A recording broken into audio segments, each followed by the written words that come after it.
मुदाकरात्तमोदकं सदा विमुक्तिसाधकं मुदाकरात्तमोदकं सदा विमुक्तिसाधकं कलाधरावतंसकं विलासिलोकरक्षकं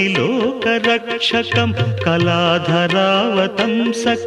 विलासिलोकरक्षकम् अनायकैकनायकं विनाशिते भदैत्यकम् अनायकैकनायकं विनाशिते भदैत्यकं नताशुभाशुनाशकं नमामि तं विनायकं मुदाकरात्तमोदकं सदा विमुक्तिसाधकं मुदाकरात्तमोदकं सदा विमुक्तिसाधकं नमामि तं विनायकम्।